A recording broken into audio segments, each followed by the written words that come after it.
What up YouTube and welcome back collectors. It's Patrick, also known as Cardboard P, back with another video. I was in my office looking through my cards and organizing my collection, so I figured I'd make a video discussing the current state of the Pokemon card collecting hobby because it's been on my mind for the past few days. I won't be opening any packs in today's video, but I'll be opening more in the future and announcing a giveaway in today's video, so make sure to stay tuned for that.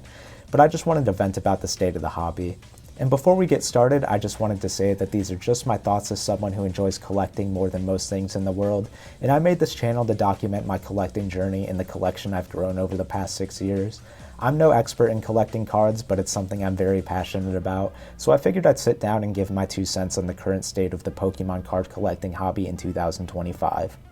We are currently going through another boom in the market with the release of Prismatic Evolutions, and it has become a dark time for the general card collector. There's been lots of negativity recently surrounding my favorite hobby, so I just wanted to sit down and go over some things I've been seeing and give my thoughts on the market.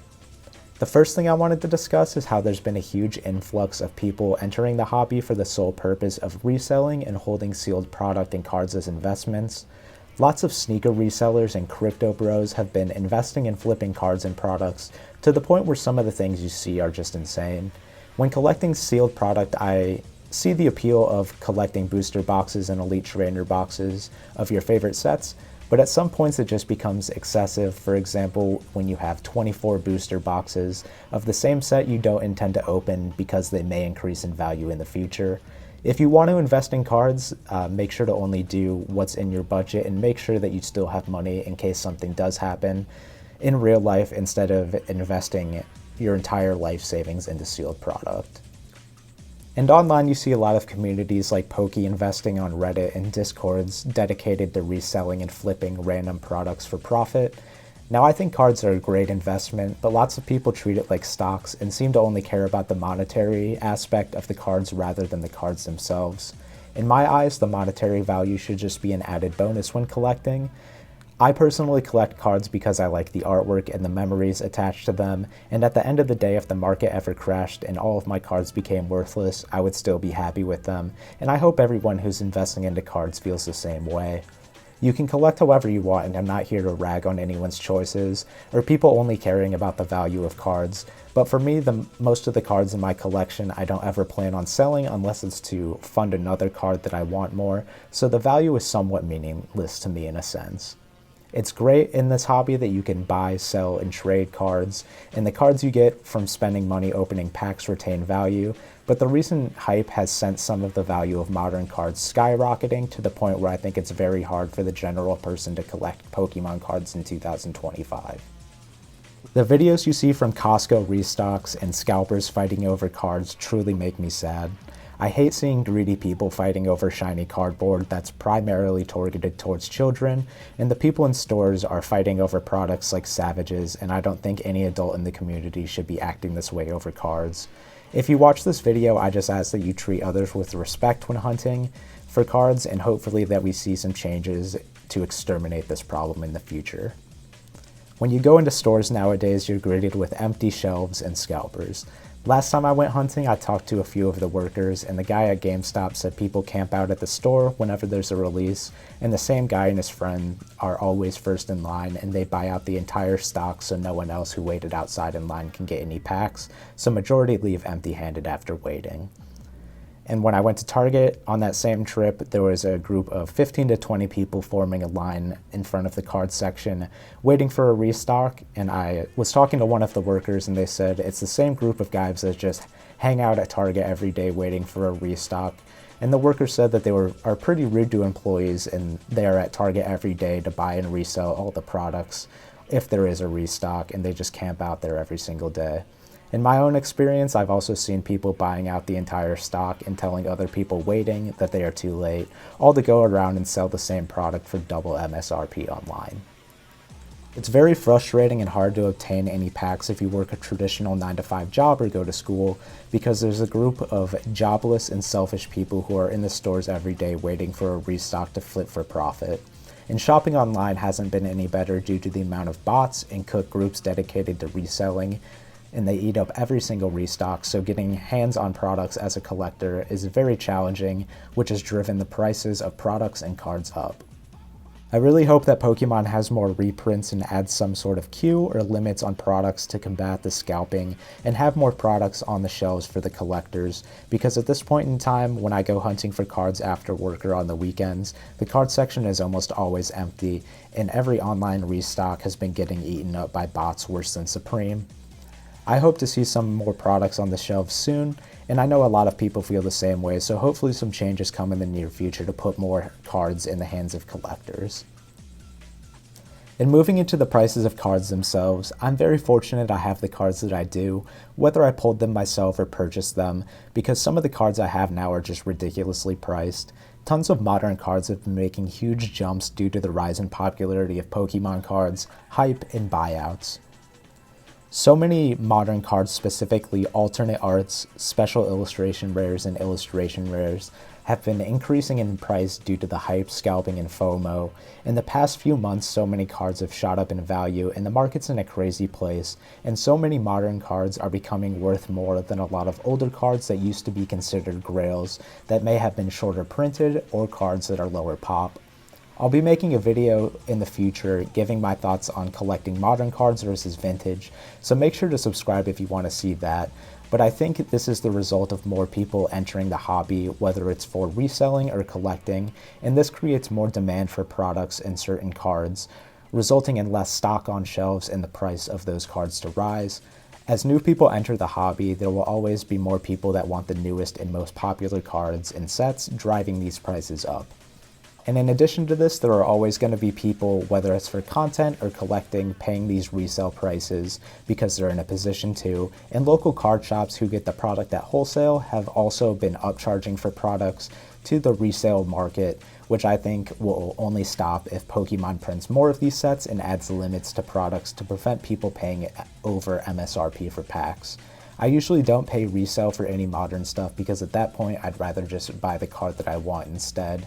And many people, myself included, get their cards graded, and most people only want to get that 10, but in reality grading can be pretty inconsistent, and I feel that there's a lot of emphasis on PSA 10s when people get into collecting, but I have some 9s in my collection that I like more than 10s. And I think people need to start buying the cards rather than the grade, because I've had some very clean 9s and some 10s that are a little beat up and vice versa, but I only submit cards that look good or cards that are sentimental to me when grading, and I'd rather buy a clean 9 than a 10 that isn't in the condition that I want. I also wanted to showcase a few cards I'm very happy I own because the value is shot up to the point where it would be almost unattainable for me to get them in today's market without spending thousands of dollars, and just discuss the current market and prices of some cards. The first card that I wanted to show off is this Mew EX promo. This card was, for the longest time, around $12, and in the past 2 months it has increased 3 times. It's around $36 at the time of recording, and I think that's pretty insane, but a lot of cards have been jumping up in value over the past few months since around November. Another card that has jumped up 3 times in value is this Arbok, I believe from Temporal Forces. This card used to be $7 and it's now sitting at around $23 at the time of recording this. And this is another 3x increase on a modern card, and I think that's just insane. And this shot up at the same time that the Mew did, so I found that pretty interesting. And one of the most hyped cards in the modern era, the Umbreon VMAX alternate art from Evolving Skies. My copy is in an 8.5, but this card, when I pulled it, was around $200 raw. And in today's day and age, at the time of recording this card goes for about $1.6 thousand raw value, and PSA 10s and 10s and other grading companies are even higher than that. I'll get a little bit of a close-up here to show off the texture, but this is an insane card, but let me know in the comments if you think this should be over $1,500 for the raw version. I know the pull rates are very hard on this card, and I was lucky enough to pull it. Back when Evolving Skies came out, I was getting booster boxes for $90, and now the value of the booster box is around $700 or $800. I haven't checked in a while, and this card itself is $1.6 thousand for the raw copy. So let me know in the comments if you think this card should be worth that amount of money, but I don't think I would have it in my collection if I didn't pull it, just because I think that is a little too much for a card. And you used to be able to find Evolving Skies still in some certain products in some stores until pretty recently, so it's crazy that a modern card that came out in 2021, which I guess is 4 years old at this point, goes for so much money, but I'm very happy that I do own this card. And remaining with Evolving Skies, this is my Rayquaza V alternate art in a pristine 10. This is a card that I picked up from Collecticon, and full transparency, I paid $300 total. I had a Gem Mint 10 copy that I paid $200 for, and then I found this pristine, and this was the card that I spent a lot of money and time chasing from Evolving Skies, one of my favorite alternate arts from the Sword and Shield era, so I was like, I might as well just pick it up in a pristine. I thought that was a pretty good deal, but recently the sales for the pristine 10 copies and PSA 10 copies have been around $800, which is insane at the time of recording this. And I do love this card, but I'm very glad that I did pick it up at the time, because it's crazy how these alternate arts are still raising in price. And I don't know how high some of these cards are going to be, because at this point in time, lots of cards are shooting up in value to the point where a lot of people will not be able to afford them without putting in a large sum of money to obtain these cards. And another one of my favorite alternate arts is the Blaziken VMAX alternate art from Chilling Reign. I picked this one up in a pristine 10.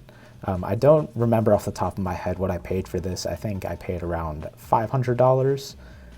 But this is my favorite alternate art VMAX from the Sword and Shield era. I really do like the texture and the colors on this one, and I think the rainbow graded guard complements it very well. But the last sale for this card was around $1,200 in a pristine 10, which is absolutely insane. How this almost tripled in value, but like 2 times and a little change for the amount that a pristine 10 goes into. So it's interesting to see how the pristine 10s have been shooting up in value, and a lot of the PSA 10s have also been shooting up in value along with the Beckett 10s as well. But it's crazy how much these go for, and I can't imagine the prices that black labels are at. But like I said, it's very hard to collect some of these modern grails in today's day and age, because some of these prices are becoming ridiculous. But this is another card that I'm very happy that I was able to pick up. And the next card is an even more modern card from 2024. This is the Gardevoir EX in a pristine 10. I was lucky enough to grade this one myself, and I'm just kind of holding on to it because I think at the time I paid $45 for the raw copy that I sent for grading, because I thought it looked very clean, but has really cool texture on it. And this card, the raw price has doubled. It's sitting around $90, and I believe the pristine 10, the last sale was around $400 or $450. But I think this card will shoot up in value, and this is one that I'm holding on to because I plan on selling it. But like I said, selling is not really an issue, but I'm going to use the money that I get from selling this card for a different card that I like a little bit more. I have another card from Paldean Fates, which is another very expensive one that I graded myself, and this is the Bubble Mew EX Special Illustration Rare, and I was lucky enough to grade it in a pristine 10. And this card, when I picked it up, was sitting around $80, and I traded my bulk into my card shop for it, and I used the store credit towards this Mew and picked it up for $80. And then the raw value is sitting at around $400 now, which I think is absolutely insane.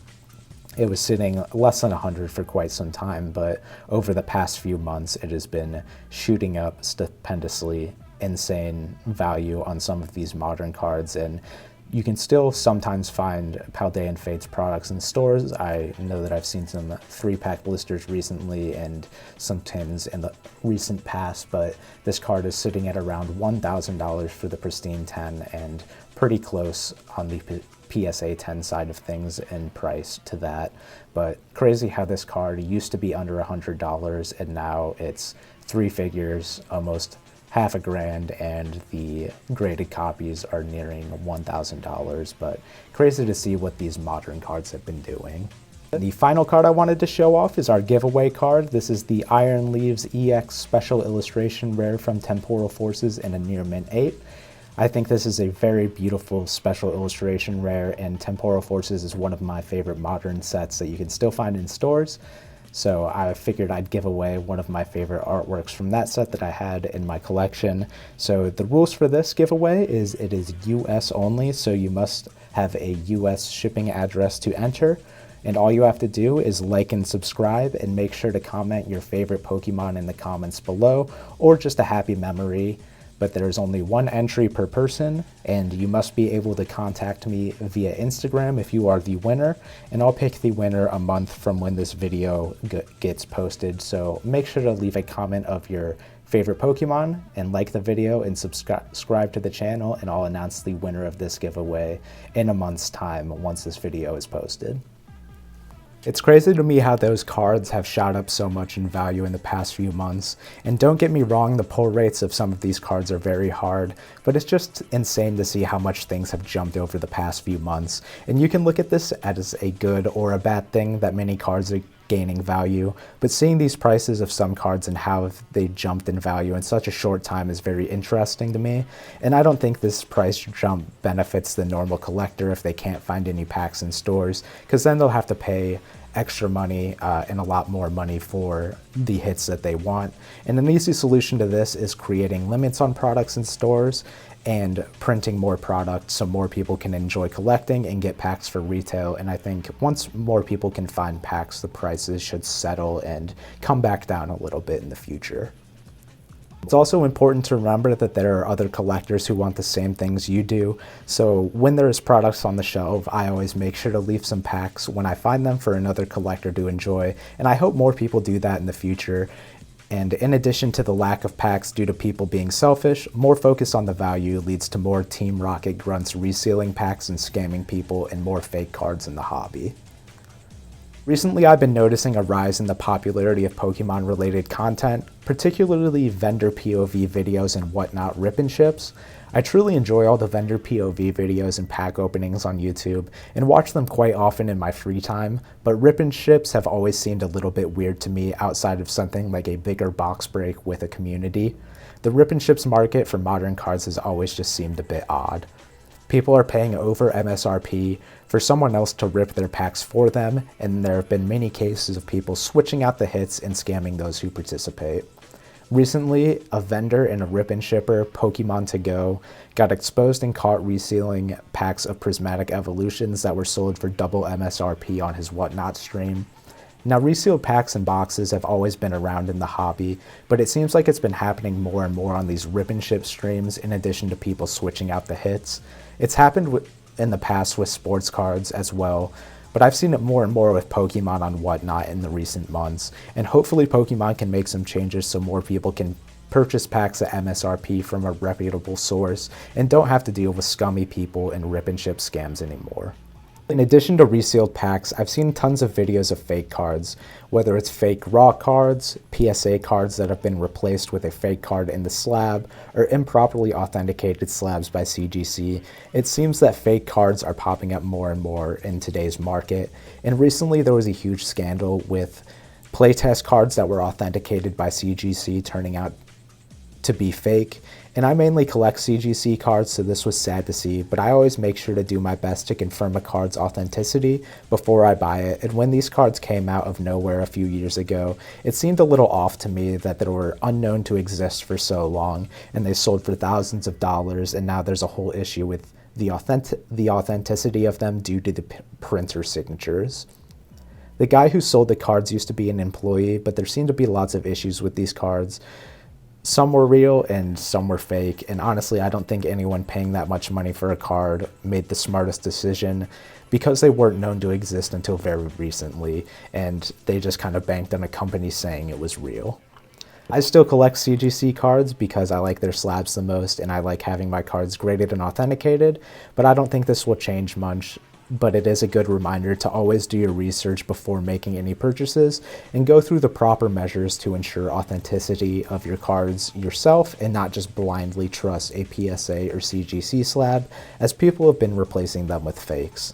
The hobby is in a dark place right now due to all the hype and market increases with modern cards, and I think the hype will only continue to build for the next few sets, with Journey Together and Team Rocket at least. But I truly hope Pokemon responds accordingly and prints these sets into oblivion, and the scalpers and resellers find something better to do with their time so more people have the opportunity to enjoy this hobby that has brought me so much joy over the years.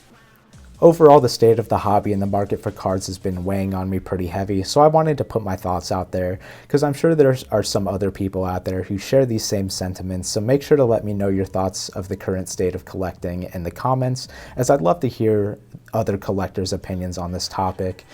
And as my rant comes to a conclusion, I just wanted to say that collecting is a journey and not a sprint, and there will always be cards to collect, so instead of ripping packs, I may focus on adding a few more graded cards to my collection until some positive changes are made and more product becomes available for collectors. But in the meantime, I'll continue hunting and trying to get packs to open for videos in the future, whether it's Pokemon or One Piece cards, and I hope I can find some soon to search for more special illustration rares and manga rares to add to my collection. And if you made it this far, make sure to remain positive, and I hope you find some packs to rip soon as well. If you enjoyed today's video, make sure to drop a like and subscribe for more videos in the future, and make sure to enter the giveaway, and I'll catch you in the next one. Thanks for watching.